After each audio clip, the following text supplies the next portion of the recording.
And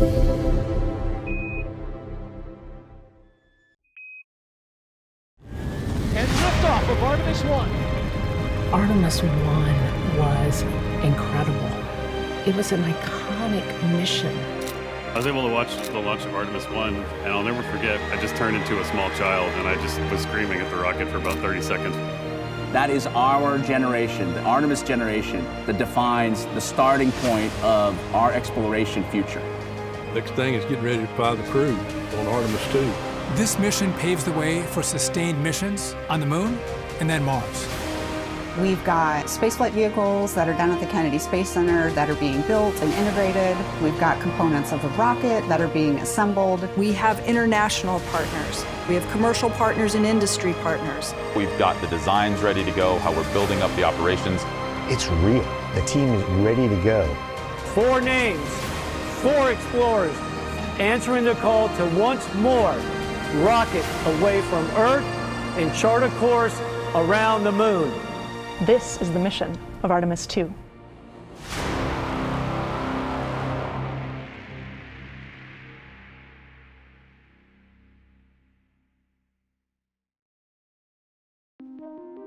Never before had man traveled so far, so fast, or looked so closely upon another celestial body.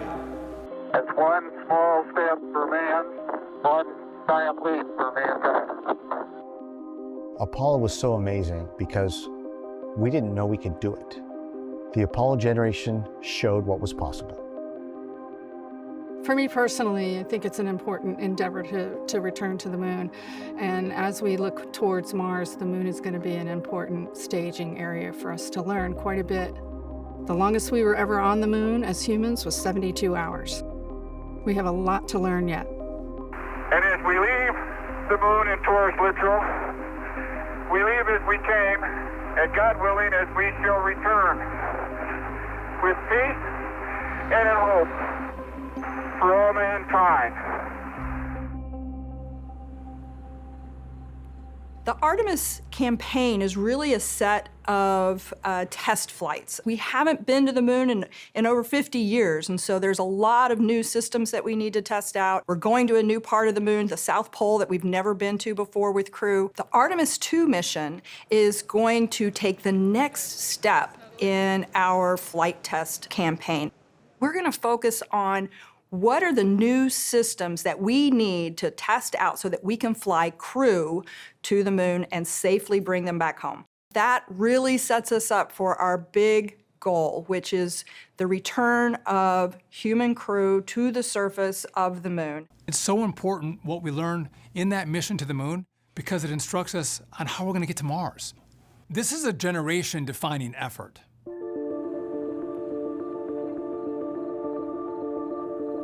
My name's Jeff Radigan. I'm the lead flight director for Artemis II. Here in Mission Control, I direct the operations of the spacecraft and communicate with the crew on board in order to have a successful mission of a first mission back to lunar space in over 50 years. We want to get back out to lunar space. We want to fly around the Moon. And so to be a part of that is just very meaningful to me. It's something I get excited about when I wake up in the morning. It really is the next step in space exploration. GC, go. Guidance, go. FIDO, go. Prop, go. GNC, go. Max, this room has a lot of historical significance. We originally flew the space shuttle out of here, and we're looking forward to flying Artemis II out of this room here in the not too distant future. Once the vehicle clears the tower, control of the spacecraft is handed over to Mission Control Houston. At that point, the team in Mission Control, led by the Ascent Flight Director, will take over. It's a very distributed team. Think of it as a big pyramid. At the top of it sits the flight director, but around him are specialists in every system on Orion. They'll have teams in the front room that are working with the flight director. They'll have teams in the back room that are supporting the front room operators to make sure that they're specialists in all of their systems, just in case we have a problem that we haven't seen. And by the way, in my 20 years of human spaceflight experience, I guarantee you we're going to have a problem that we haven't seen. My name is Natasha Peak. I'm a flight dynamics officer for Artemis II. We are trajectory specialists when it comes to Orion. Really, my job is to know where your spaceship is and where it's going. And if we need to come home for some reason, come home early, or we get off track, our job is to figure out how to do that This mission is fundamentally different from a mission you might do in low Earth orbit in a lot of ways, but one of them is that we're looking to rendezvous with the moon. Every minute you wait to launch, the moon is moving. So in order to rendezvous with it efficiently, we have to change the inclination of our orbit to make sure we line up with the moon. In a month, you get about 14 days of a launch period. Our team all hunkers down, and for every day, we look at the open and close of the window and come up with a trajectory end to end, from liftoff all the way through splashdown.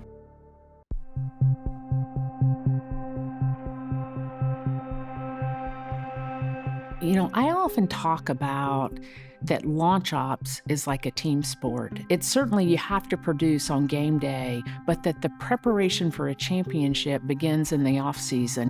We've made some significant upgrades since Artemis I, and that includes not just the software that you see out here running on the consoles, but it's also in our model and simulation environment. The big difference between Artemis I and Artemis II is, of course, the crew. And it's the systems, the new systems that are specifically in place to support a crewed flight. And so we have new launch commit criteria, we have changes to our procedures, changes to our timelines, and we want to make sure that we've gone through those time and time again so that when launch day rolls around, we're ready for anything that the hardware may throw at us. We woke up this morning, went through medical checks, had breakfast as a crew while Charlie and her team were getting the simulated vehicle ready for launch day. We got in our crew transfer vehicles, our CTVs, we came out to the pad. We went up 2 elevators to the 274-foot level, and we met there, our white room closeout team. So it was a great end-to-end run-through of what we will do when we get on this vehicle and head to the moon. There are no shortcuts. I mean, you have to do it all because on launch day, that is game day. And it is in all of our work together that gets us to a successful T0 and a safe and successful mission.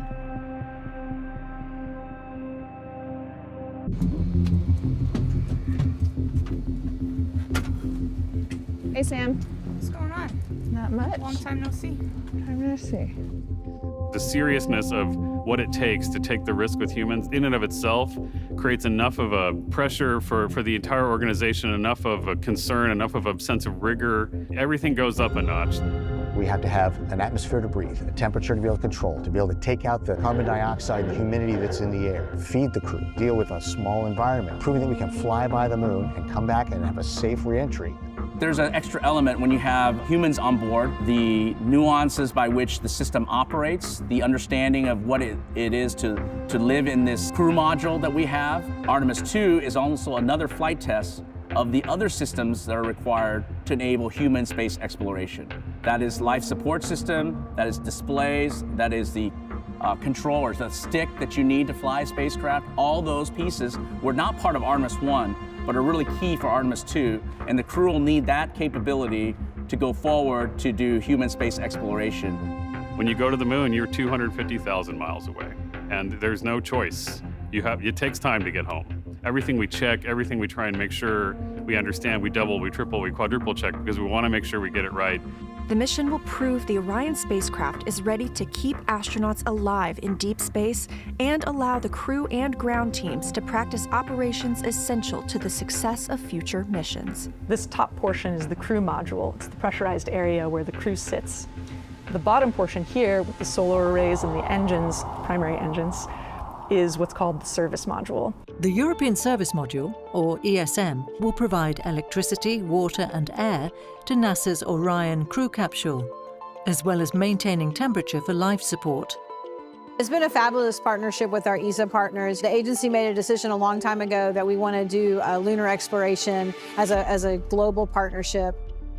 Now that we're having crew, that's the new element for Artemis II and onwards. We will really go into the testing of the life support systems and try to figure out how is that behaving with the astronaut in the loop, how is the CO2 scrubbing working on the crew module side, how are we providing the oxygen to the astronauts and the water.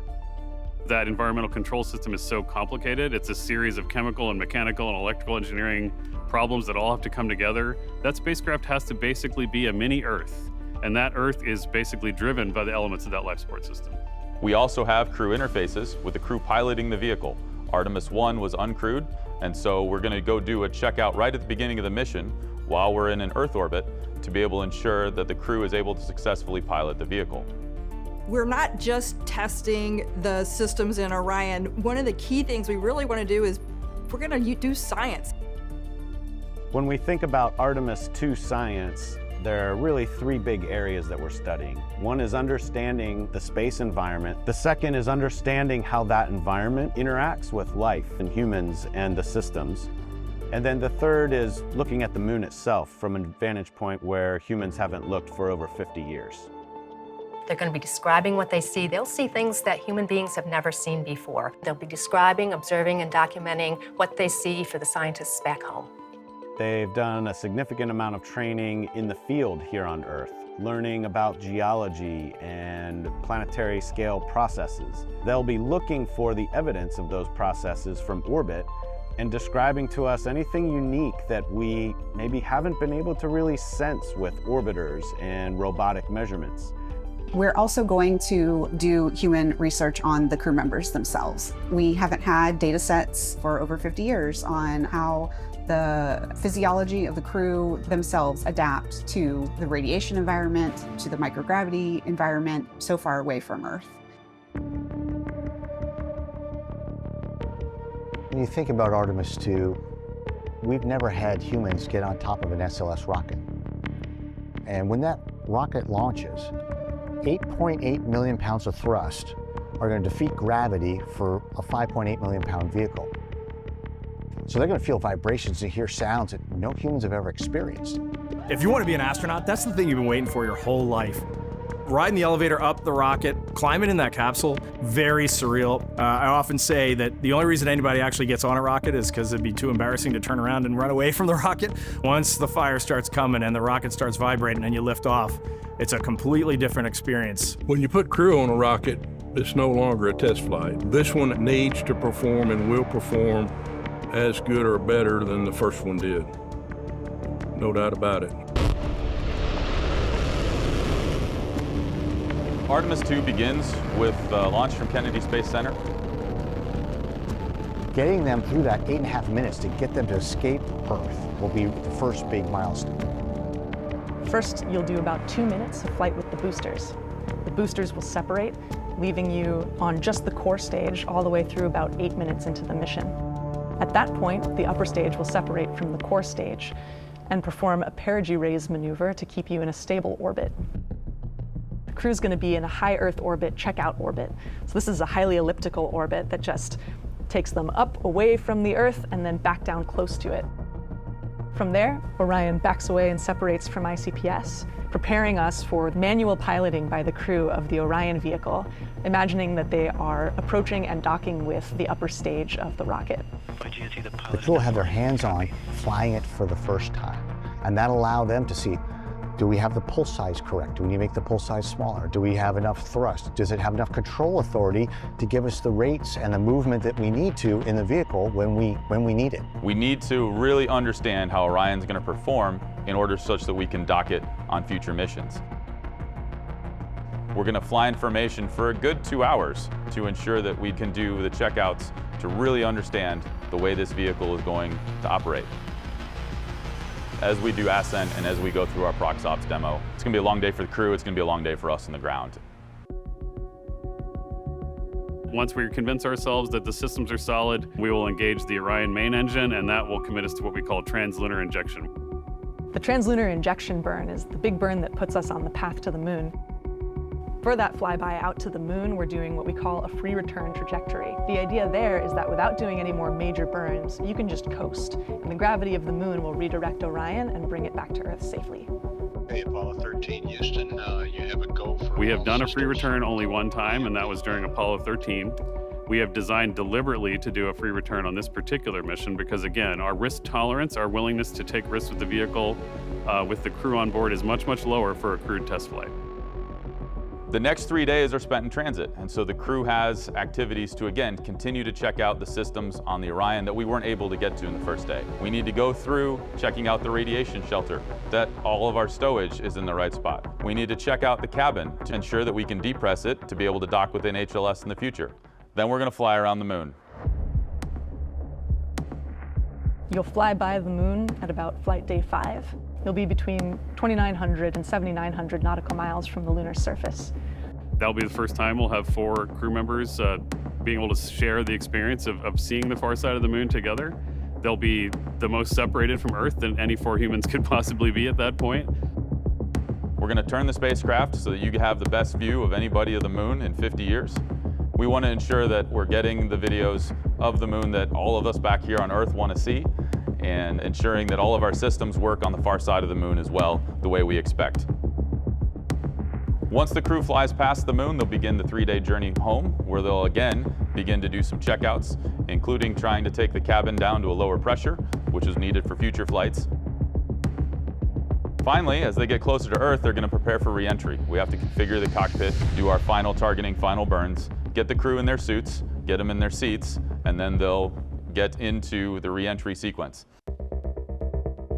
The back half of the crew module has the heat shield, which is covered right up until just before what we call entry interface, when you're re-entering the atmosphere, at which point the crew module separates from the service module, puts the heat shield towards the Earth, and then begins its entry. The way Orion enters the Earth's atmosphere, it's a capsule shape, and when that capsule engages with the atmosphere, it hits at a tremendous speed. The speeds that we're enduring produce temperatures as hot as 5,000 degrees Fahrenheit, which is close to the surface of the sun. The way we protect and absorb that energy is we build a heat shield. That heat shield serves as a function to transfer and absorb that energy so that, ultimately we can come down gently under chutes. That 19-ish minutes is the most critical of the flight. That heat shield has to work, the guidance has to put them in the right spot, and if we're anywhere as close as we were on Artemis I, we're going to drop that capsule within a couple miles of the landing ship. Splashdown. We're going to land off the coast of San Diego in the Pacific Ocean, and we're going to test out in real space in real time the recovery of crew from the capsule. So all of these are new things that we haven't had to do before in a long time. They'll be recovered by our recovery forces, and we'll see their smiling faces. That's the mission. That's Artemis II.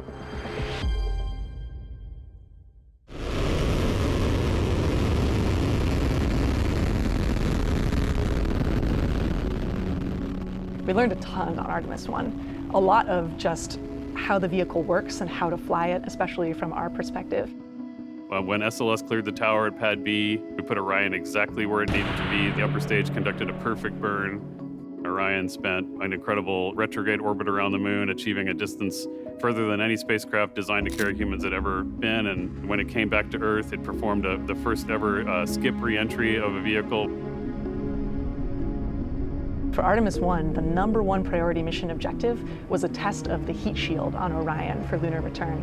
Orion conducted the final major maneuver of its mission, a return trajectory correction burn of its thrusters to further fine-tune its path toward its splashdown site in the Pacific. One of the biggest learnings we had from Artemis I was how the thermal protection system was able to perform during reentry. We looked at the heat shield, and there were little chunks of that char that were missing. And we didn't really understand that, and we thought that wasn't predicted. What happened is some of the heat shield material started to break off, and that we think could happen a little bit, but you don't want it to happen too much. Our decision has been made first around safety on the heat shield, as we understand and mitigate the risks that come with spaceflight. Sometimes in space, delays are agonizing and slowing down is agonizing, and it's not what we like to do. But from the crew perspective, the thing that we most asked our leadership for after Artemis I was root cause of the ablation of the heat shield. We had an independent review team with a lot of outside experts and internal experts to look at this. So we really appreciate the willingness to take the risk to actually slow down and understand root cause, determine the path forward, corrective action for Artemis II and Artemis III, so that when Victor, Christina, Jeremy, and I launch and land after a successful Artemis II, we will look to Artemis III to carry the torch forward and to put humans back on the moon, and that is really our ultimate objective. Had the crew been on Artemis I in the Orion heat shield, they would have been safe. This was certainly an area that we knew we wanted to test out. One reason why, of course, there were no crew on Artemis I is we could test out that heat shield. But we wanted to make sure we understood that problem. And we did an enormous number of tests to confirm that under specific conditions, yes, we can fly it safely.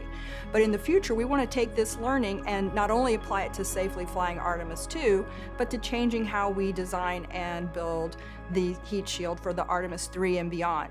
This is what we do. We are ready for it. This is how we work. This is how we learn.